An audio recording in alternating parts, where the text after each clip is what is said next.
So in this video we are going to start with illustration number 13, and without wasting any time we are going to start with illustration number 13. A company issued 12% debentures of the face value of 10 lakh rupees at discount 10%. ठीक है, debenture interest after TDS, ये tax deducting at source के बारे में foundation level पे शायद ही आपको पता हो, बट कोई बात नहीं, हम समझेंगे यहाँ पर. At the rate 10% was payable on 30th June and 31st December every year. All the debentures were to be redeemed after the expiry of 5 years at a 5% premium. Okay. अब ये जो है ना, इसको आप IMP मार्क कर लेंगे इस क्वेश्चन को, ठीक है. एंड इस क्वेश्चन में आपके 2 पॉइंट्स कवर हैं, डिस्काउंट भी और सिक्योरिटी प्रीमियम भी, ठीक है. जिस तरीके से हम समझते आ रहे थे, डेबिट बैलेंस को डिस्काउंट, क्रेडिट बैलेंस को सिक्योरिटी प्रीमियम, ठीक है. तो अब इसमें दोनों बैलेंसेस हैं, आप इसे कैसे करेंगे सॉल्व, ठीक है ना. हम उसको पकड़ पकड़ के चलेंगे, एक एक लाइन को पकड़ पकड़ के चलेंगे, ठीक है. इशू, सबसे पहले हम इशू की एंट्री पास करेंगे. 12% debentures of face value 10 lakh, ठीक है. आपने कितने पे इशू किए? 10% डिस्काउंट पे. सबसे पहले 10 लाख के जो डिबेंचर्स हैं वो आपने पहले तो लाइबिलिटी बुक कर देनी है 10 लाख की, ठीक है. आपको जैसे होता है ना, क्रेडिटर्स बुक कर दिए, लाइबिलिटी बुक कर दी. डिबेंचर्स की लाइबिलिटी कितनी है आपकी? 10 लाख रुपए जो आपने चुकानी है. 10 लाख पे आपको 90% वैल्यू रिसीव हुई है 9 लाख, ठीक है. पढ़ेंगे, अभी सिर्फ मेरे साथ सॉल्व करो, इसके बाद मैं दोबारा समझाऊंगी. 10 लाख की डिबेंचर्स आपने इशू किए हैं, यानी कि 10 लाख की लाइबिलिटी क्रिएट करी है. 10% डिस्काउंट पे इशू किए हैं, यानी कि 9 लाख रुपए. 10 लाख माइनस 10% डिस्काउंट, आपकी 9 लाख की जो वैल्यू है वो आपको रिसीव हुई है. लाइबिलिटी 10 लाख की क्रिएट की, लेकिन जो डिबेंचर होल्डर्स ने पैसा दिया ना, वो उन्होंने 9 लाख रुपीस दिया. वो उन्होंने कितना दिया? 9 लाख ही दिया हमें. This is not fair. Is this fair? No, this is not fair. तो ये क्या है? डिस्काउंट है आपका बेसिकली, ठीक है. ये कुछ बच्चे इसमें भी कंफ्यूज हो जाएंगे कि मैंने 10 लाख का 90% लिया पहले बोला था, तो आप 10 लाख का माइनस 10% डिस्काउंट भी कर लेंगे तो भी 9 लाख ही आता है, ठीक है. तो आपने 10 लाख माइनस 10% डिस्काउंट करना है, तो 9 लाख आपकी वैल्यू आपको रिसीव होगी. नेक्स्ट लाइन, अभी TDS वाली आप छोड़ देंगे, लास्ट लाइन पे आएंगे. All the debentures were to be redeemed after the expiry of 5 years at 5% premium. अब पता क्या कह रहे हैं वो ये कह रहे हैं कि 10 लाख तो हम देंगे तुम्हें, लेकिन साथ में 5% प्रीमियम भी देंगे. तो 10 लाख का 5% कितना होता है? 50,000. तो आपकी टोटल लाइबिलिटी कितनी है? 10,50,000 होगी. तुमने उससे कहा कि तुम्हें हम 10 लाख तो देंगे जो डिबेंचर्स की वैल्यू, और 50,000 तुम्हें प्रीमियम भी देंगे जब तुम्हें वापस करेंगे पैसा. कौन सा पैसा? जो तुमने हमें 9 लाख रुपए दिए डिबेंचर होल्डर्स, जो तुमने हमें 9 लाख रुपए दिए, हम तुम्हें उसके बदले में 10 लाख के साथ साथ 50,000, 10 लाख तो फेस वैल्यू है इस डिबेंचर्स की, और 50,000 प्रीमियम भी देंगे. तो अब तो ये तुम्हारा डबल डिस्काउंट हो गया. यहाँ पे तुम्हारा डबल डिस्काउंट हो गया. डबल डिस्काउंट कैसे हो गया? 10 लाख की तो फेस वैल्यू थी जो तुम्हें वापस करनी है, और बदले में 9 लाख आए, लेकिन अब तुम 50,000 का प्रीमियम दे रहे हो. तो कितना तुम दे रहे हो? 10 लाख प्लस 50,000, और आया कितना? माइनस 9 लाख, 1,50,000. डिस्काउंट हो गया हमारा. कुछ नहीं है इसमें, कुछ भी नहीं है, नथिंग, नो नथिंग, ठीक है. तो हमने डिबेंचर्स में सिंपल ये कॉन्सेप्ट इसी तरीके से फंडे से समझना है. वापस कितने करने हैं डिबेंचर होल्डर्स को? 10 लाख, 5% की प्रीमियम के साथ, ठीक है. ये प्रीमियम 9 लाख पे मत लगाना, जो फेस वैल्यू है उसी पे लगेगा प्रीमियम, ठीक है. और दिया कितना उसने? डिस्काउंट भी 10 लाख रुपया फेस वैल्यू पे ही लगेगा, ठीक है. 9 लाख रुपया मिला, तो हमें कितना नुकसान हुआ?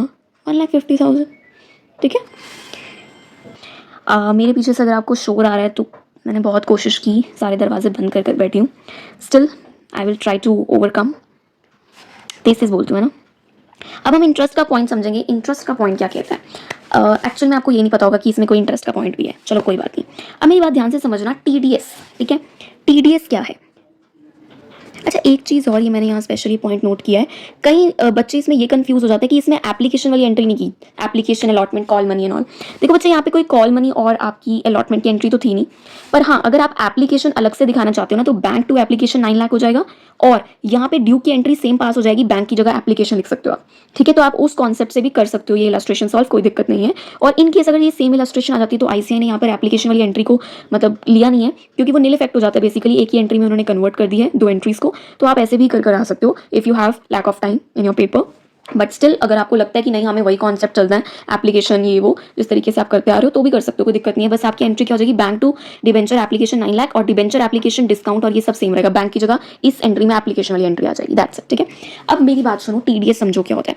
देखो टीडीएस ना गवर्नमेंट के कॉन्सेप्ट है जो बेसिकली सैलरीड एम्प्लॉइज या फिर बिजनेस में कुछ आपकी पेमेंट्स, ये आप आगे जाके पढ़ोगे, ठीक है, मैं इसमें आपको ज़्यादा डीपली नहीं लेकर जाऊंगी, बस आप इतना समझ लो कि ये एक तरीके का टैक्स है।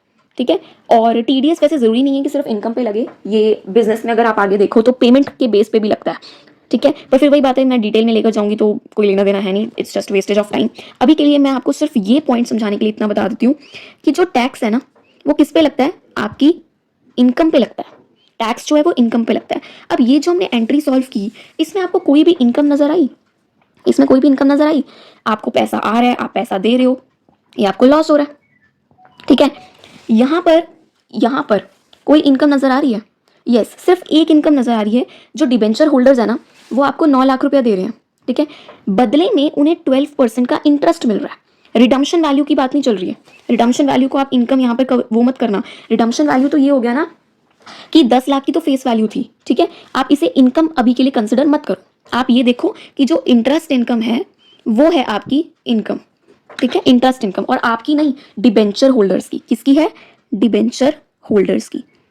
कितनी, 12%। आप उसे 10 लाख की फेस वैल्यू पे 12% इंटरेस्ट दोगे, 10 लाख की फेस वैल्यू पे 12% इंटरेस्ट दोगे तो 1,20,000 रुपीज उसकी क्या है, इनकम है डिबेंचर होल्डर्स की। और टीडीएस किस पे लगता है, इनकम कंपोनेंट पे। ठीक है, तो आप इस इनकम कंपोनेंट पे टैक्स लगा देंगे, सिंपल। अभी के लिए आप इतना समझो, ये आप इस इनकम कंपोनेंट पे टैक्स लगा दोगे, टीडीएस डिडक्ट कर लोगे। वैसे आपको पता होना चाहिए टीडीएस, मेरे हिसाब से फाउंडेशन स्टूडेंट्स को भी इतनी नॉलेज होनी चाहिए कि टीडीएस क्या है, टैक्स डिडक्टेड एट सोर्स। जहां से आपका जो सोर्स है, सोर्स ऑफ इनकम, वहीं से जब आपको पेमेंट मिलेगी आपकी इनकम के लिए तो आपका टैक्स पहले से ही कट जाएगा। ठीक है, मैंने आपको तोड़ मरोड़ के जितना समझाना चाहा समझा दिया है कि टैक्स डिडक्टेड एट सोर्स, ये नहीं कि आप पूरे साल इनकम कमा के लास्ट में टैक्स पे करो।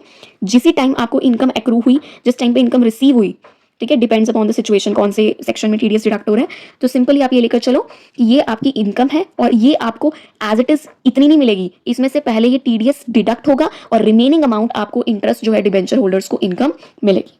ठीक है, अब एक और पॉइंट है कि जो ये इंटरेस्ट है ना आपका, ये है आपका पर एनम। ठीक है, और आपको ये साल में 2 बार पे हो रहा है इन डेट्स पे। तो ये जो एंट्री मैं आपको समझाने वाली हूँ ना, ये मैंने एक ही एंट्री समझाई है, आप इसे एंट्री एज्यूम कर लो 30 जून की, और same entry you have to pass for 31 दिसंबर। ठीक है, 2 दिन आपको इंटरेस्ट मिल रहा है। तो अब आपको 1,20,000 अगर साल का है तो आपका हाफ ईयरली कितना हो जाएगा, 60,000। ठीक है, अब मेरी बात सुनो, डिबेंचर इंटरेस्ट हमने किया है डेबिट। क्यों किया है डेबिट, ये है आपका पीएनएल एक्सपेंस, बेसिकली ये है आपका पीएनएल एक्सपेंस। ठीक है, तो जो भी आपका यहाँ पर लेके चलोगे ना, आपको मैं ये एंट्री के साथ ये पॉइंट समझाऊंगी, ये जो रिवर्स एंट्री हुई है डिबेंचर इंटरेस्ट की। ठीक है, तो अभी के लिए आप सिंपल समझो कि ये आपका एक एक्सपेंस है और एक्सपेंस होते हैं आपके डेबिट। 60,000 इंटरेस्ट आपको डिबेंचर होल्डर्स को पे करना था, लेकिन आपने उसमें TDS at the rate 10% deduct कर लिया। 60,000 का 10% कितना है, 6,000, और पे कितना किया फिर आपने डिबेंचर होल्डर्स को, 54। ठीक है, ये दोनों ही लाइबिलिटी है, ये टीडीएस भी आपकी लाइबिलिटी है। कॉन्सेप्ट सिंपल सा ये होता है, 60,000 तुमने डिबेंचर होल्डर्स को इंटरेस्ट पे करना था उसकी इनकम, लेकिन तुमने उसका 10% जो है ना वो गवर्नमेंट को जमा करा दिया, उसका डिबेंचर होल्डर का टैक्स काट के तुमने गवर्नमेंट को जमा करवा दिया। तो बेसिकली है तो तुम्हारी ये भी लाइबिलिटी, इसीलिए क्रेडिट में, क्योंकि तुम्हें थोड़ा ना पैसा मिल रहा है, 6,000 तुम काट के अपने पास थोड़ा रख रहे हो, वो तो तुम गवर्नमेंट को दे रहे हो, तो है तो तुम्हारी ये भी लाइबिलिटी, गवर्नमेंट को पे करना भी तुम्हारी लाइबिलिटी है, डिबेंचर होल्डर्स को 54,000 देना भी तुम्हारी लाइबिलिटी है। तो इसलिए दोनों लाइबिलिटीज तुम्हारी क्रिएट हो गई और वो तुम्हारा एक्सपेंस बुक हो गया पीएनएल में 60,000 का। ठीक है, 60,000 तुमने डाले पीएनएल में, एक्सपेंस बुक किया, फिर तुमने ये लाइबिलिटी जो तुमने डिबेंचर होल्डर्स को पे करनी है और ये जो तुमने गवर्नमेंट को पे करना है, ये तुम्हारी ड्यू एंट्री होगी बेसिकली। अब डिबेंचर होल्डर को और गवर्नमेंट को जब तुम पे करोगे तो बैंक से तो तुम्हारा 60,000 ही जा रहा है ना, तुम्हारे तो 60,000 ही जा रहे हैं पैसे। हाँ, गवर्नमेंट को 6,000 जा रहा है और 54,000 डिबेंचर होल्डर्स को जा रहा है। ये लाइबिलिटी को रिवर्स कर दिया पेमेंट के टाइम पे। क्लियर, अब आ जाओ यहाँ पर, अब तुम्हारा इंटरेस्ट कितना था, 1,20,000, तो यहाँ पर अब साल की एंट्री होगी। ये ना सेम एंट्रीज आपने 30 जून की और 31 दिसंबर की, सेम ये 2 एंट्रीज पास होंगी, सेम, कुछ फर्क नहीं है। 60,000, 54, 6 साल में 2 बार। अब जो ये डिबेंचर इंटरेस्ट तुमने एक अकाउंट क्रिएट किया हुआ है, अब पूरे साल के एंड में उसे पीएनएल में डेबिट कर दो और यहाँ से इसे रिवर्स कर दो। तुम्हारा बेसिकली वो एप्लीकेशन वाला हिसाब है कि एप्लीकेशन को तुम पहले वो कर रहे थे, तुम ले रहे थे, फिर उसके बाद तुमने ड्यू एंट्री में रिवर्स किया, या फिर तुम यहाँ पर डिबेंचर होल्डर्स की लाइबिलिटी क्रिएट कर रहे थे, फिर पेमेंट के टाइम पे तुम उसे रिवर्स कर रहे थे, ठीक है। तो ये मेरे अकॉर्डिंग फिर से ये 12th स्टैंडर्ड की कॉन्सेप्ट है, मैं इतना डिटेल में तुम्हें पकड़ पकड़ के नहीं समझा सकती। तुम्हें यहाँ तक आए हो तो तुम्हें लॉजिक पता होना चाहिए एंट्रीज का। तो P&L एक्सपेंस कितने का बुक करोगे? पूरे साल का तो 1,20,000 ही रहेगा, और पूरे साल का डिबेंचर इंटरेस्ट भी 1,20,000 था, क्योंकि इसकी 2 एंट्रीज पास हुई हैं, राइट, रिवर्सल। अब discount loss on issue of debentures, ये तुम्हारा एक पॉइंट है जिसमें बच्चे गलती कर जाते हैं, प्लस कभी कभी तो भूल ही जाते हैं ये एंट्री भी पास करनी है, ठीक है, ये एंट्री भी पास करनी है, ये भूल ही जाते हैं। अब मेरी बात सुनो, सबसे पहले तुम यहाँ आ जाओ, ऊपर आ जाओ। तुम्हारा डिस्काउंट कितना था? 1,50,000। अब इलस्ट्रेशन 11 में हमने क्या चीज़ पढ़ी थी? मैं तुम्हें ले जाती हूँ इलस्ट्रेशन 11 में।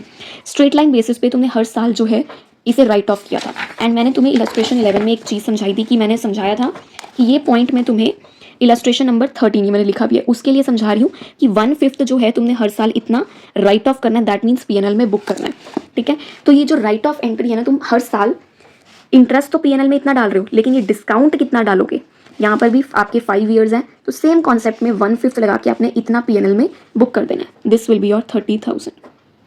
ये एंट्री आपको ध्यान में ही रखनी पड़ेगी कि जब redeemable after expiry of 5 years है, redeemable after expiry of 5 years है, और ये प्रीमियम और डिस्काउंट दोनों एक साथ हैं, ये इसका लॉजिक राइट ऑफ के साथ नहीं है, ये मैं वैसे समझा रही हूँ कि ये इलस्ट्रेशन है जिसमें डिस्काउंट और प्रीमियम एक साथ है। तो आपको एक तो इस एंट्री का ध्यान रखना है कि किस तरीके से आपका लॉस निकालोगे इसे इंक्लूड करके। नेक्स्ट, TDS क्या होता है? इनकम से पैसा डिडक्ट करके गवर्नमेंट को देना। तो बेसिकली इसका एक पार्ट इधर आ जाएगा, और वो TDS में, TDS उसके आगे आप TDS अकाउंट डाल देंगे और इधर डिबेंचर होल्डर्स डाल देंगे। फिर पेमेंट की एंट्री, फिर एक्सपेंस, जो डिबेंचर इंटरेस्ट है उसका एक्सपेंस पूरे साल का आप P&L में डालेंगे, और जो ये राइट ऑफ की एंट्री है ये तो 5 साल में अमोर्टाइज होके जाती है ना, तो ये एंट्री, ठीक है। अगर ये इलस्ट्रेशन में अभी भी स्टिल किसी को कोई डाउट है तो आप मुझे कमेंट सेक्शन में बताएं, मैं आपके डाउट सॉल्व करूँगी। इन केस मैंने अपनी तरफ से इसको बहुत सिंप्लीफाई किया इस इलस्ट्रेशन को, फिर भी अगर मुझे ऐसा लगता है कि हाँ थोड़ा अभी भी टफ लग रहा है, तो मैं कोई और वे निकालूंगी आपको किसी और लॉजिक्स के साथ इसे एक्सप्लेन करने के लिए, ठीक है। बट मेरे according maximum it is clear, and you are a CA foundation student, तो ये 12th क्लास की एंट्रीज में लॉजिक समझना आपको आना चाहिए, ठीक है। सो इसी के साथ हम ये वीडियो एंड करते हैं, और मेरी आपसे सिर्फ और सिर्फ एक रिक्वेस्ट है, सिर्फ और सिर्फ एक रिक्वेस्ट है कि प्लीज़ सब्सक्राइब कर लीजिए इन चैनल को, ताकि आपको और ज़्यादा कंटेंट आपके दिसंबर एग्जाम से पहले देखने को मिल जाए, ठीक है। मेरी पूरी कोशिश रहेगी कि मैं अब रेगुलरली वीडियोस अपलोड करूं और डिफरेंट और टफ कॉन्सेप्ट्स जो हैं वो आपको एक्सप्लेन कर दूं बिफोर योर CA फाउंडेशन। और मैं बहुत ज़्यादा ना, इनफैक्ट सारे ही यूट्यूबर्स बहुत एफर्ट्स के साथ वीडियोज़ बनाते हैं, और बदले में आपसे कुछ नहीं चाहिए होता, सिर्फ ये 3 चीज़ों के, और आपका सिर्फ लगा के चलो अगर तीनों चीज़ें भी करो ना 3 सेकेंड्स, और वो 3 सेकेंड्स हमारे लिए ऐसी मोटिवेशन है जो आपके लिए अच्छा कंटेंट लाएगी, और आपको ही वर्थफुल होगा ये हमें देने से ठीक है। तो मेरी बस आपसे ये गुजारिश है कि मुझे प्लीज़ ये 3 चीज़ें दीजिए, ताकि मैं मोटिवेट हूँ और मैं बहुत सारी वीडियोस आपके लिए ला सकूँ। Thank you so much, bye bye.